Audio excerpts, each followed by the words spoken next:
Well, I'm doing a follow-up story in regards to that Sunshine List today about how useful is it? Mm-hmm. So the province previously released government employee salaries. If you make more than $104,000 a year, they reported that. This new category is people who make higher salaries. It will include doctors. It will include nurses who potentially work overtime. It includes professors. So there's a huge whack of more people who will be on this list. And I spoke with a couple academics from Ontario yesterday who said, in general, when this information is released, people become envious. They go and look on those forms. Mm-hmm. They find the names of their friends. They see how much they're making, or colleagues. Or journalism professors. And they will then lobby for a higher salary. So it actually jacks up costs. Mm-hmm. Now, the governments won't say, hey, we're doing this to save money.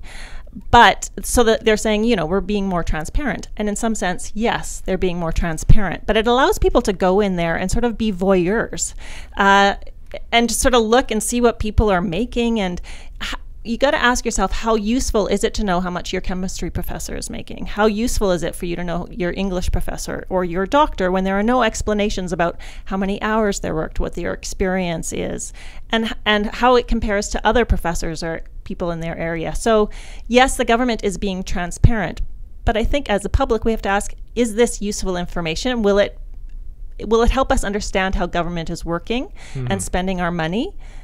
There's some questions out there about it. I've always thought that this sort of obsession with how much do politicians make or people make in the public service or in the public sector, there is an unseemly nature to it. It is sort of putting people in the stocks and then throwing things at them.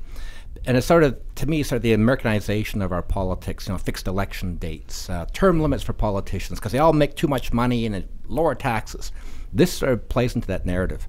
And I think it is unfair. And I think that we were discussing this the other day there, what they could do is say, here is a general range, professors make this much. Don't name people, just say, generally they make this much money, so there is some transparency there.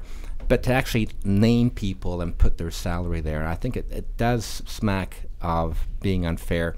It's interesting how the NDP, has sort of fallen into the same sort of narrative that they've got from the right-wingers. Well, and the Ontario academics that I spoke with said it's easy hanging fruit. So you say you're going to be transparent, you release it all, it's like a data dump, and then NDP can say, look, we released all this information. Isn't it great? Taxpayers know where their money is going.